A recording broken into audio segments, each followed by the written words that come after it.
ఢిల్లీ రాజకీయాలు వేడెక్కుతున్నాయి. ఎన్డీఏ ఇప్పటికే ఉపరాష్ట్రపతి అభ్యర్థిని ప్రకటించగా ఇండియా కూటమి ఇవాళ ప్రకటించనుంది. కేంద్రంలో తమిళ రాజకీయాల పర్వం నడుస్తోంది. ఎన్డీఏ ఉపరాష్ట్రపతి అభ్యర్థిగా సిపి రాధాకృష్ణన్ను ఎంపిక చేయగా ఇండియా కూటమి డీఎంకే అభ్యర్థి తిరుచి శివ పేరును ఖరారు చేయనుంది. ఈ ఇద్దరు అభ్యర్థులు తమిళనాడుకు చెందిన వారే కావడం విశేషం.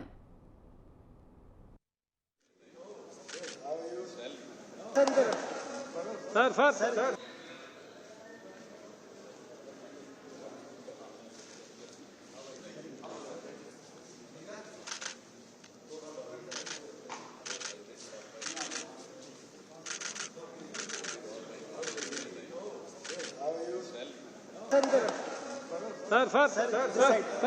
This side, sir.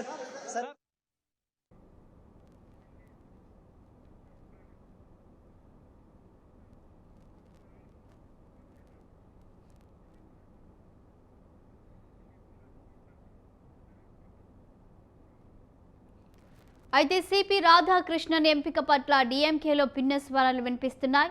డీఎంకే భాగస్వామ్య పక్షమైన ఎండీఎంకే ఎన్డీఏ అభ్యర్థికి మద్దతు తెలుపుతుండగా డీఎంకే ఇండియా కూటమి అభ్యర్థి తిరుచి శివకు జై కొడుతుంది. దీంతో సమీకరణాలు ఆసక్తికరంగా మారాయి. ఈ నేపథ్యంలో ఎన్డీఏ పార్లమెంటరీ పార్టీ సమావేశం ప్రారంభించింది. ఈ సమావేశంలో ఎన్డీఏ అభ్యర్థి రాధాకృష్ణన్ను పక్ష నేతలకు పరిచయం చేశారు ప్రధాని మోదీ. ఉపరాష్ట్రపతి అభ్యర్థి నామినేషన్ కార్యక్రమానికి ప్రధాని మోదీ, కేంద్ర మంత్రులు, ఎన్డీఏ నేతలు హాజరయ్యారు.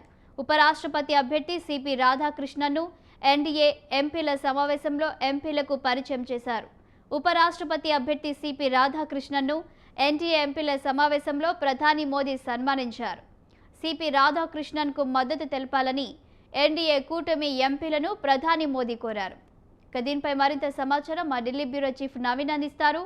నవీన్, కొద్దిసేపటి క్రితమే ఎన్డీఏ సమావేశం కూడా ముగిసింది. ముఖ్యంగా ఎన్డీఏ సమావేశంలో ఇటు ఎన్డీఏ భాగస్వామ్యంలో ఉన్నటువంటి ఎంపీలందరూ కూడా ఇటు ఉపరాష్ట్రపతి అభ్యర్థి సిపి రాధాకృష్ణన్, ఇటు ఎన్డీఏ ఎంపీల వారందరూ కూడా ప్రధాని మోడీ పరిచయం కూడా చేపట్టినటువంటి పరిస్థితి నెలకొంది. ముఖ్యంగా ఉపరాష్ట్రపతి అభ్యర్థిగా సిపి రాధాకృష్ణన్ ని ఎన్నుకున్నటువంటి నేపథ్యంలో ఈ రోజు ఈ సమావేశం కూడా ఏర్పాటు చేశారు. సమావేశం ఏర్పాటు చేసి ప్రధాని మోడీతో పాటు అమిత్ షా, ఇంకా కేంద్ర మంత్రులు కూడా ఇటు రాధాకృష్ణన్ కూడా వారు సన్మానం కూడా చేసినటువంటి పరిస్థితి నెలకొంది. అయితే ఇటు ఎన్డీఏ కూటమిలో ఉన్నటువంటి ఎంపీలతో పాటు ఎన్డీఏ కూటమిలో ఉన్నటువంటి ముఖ్య నేతలు కూడా ఈ యొక్క సమావేశం కూడా పాల్గొనడం జరిగింది. ముఖ్యంగా రేపు ఉపరాష్ట్రపతి అభ్యర్థిగా సిపి రాధాకృష్ణన్ నామినేషన్ దాఖలు చేసినటువంటి నేపథ్యంలో ఈ రోజు వీరందరూ కూడా ఈ యొక్క పరిచయ కార్యక్రమం కూడా ఢిల్లీలో ఉన్నటువంటి parliamentary board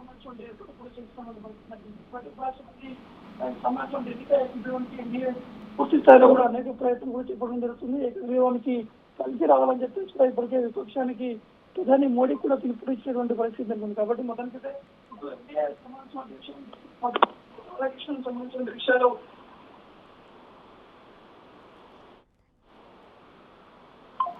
right, thank you Naveen.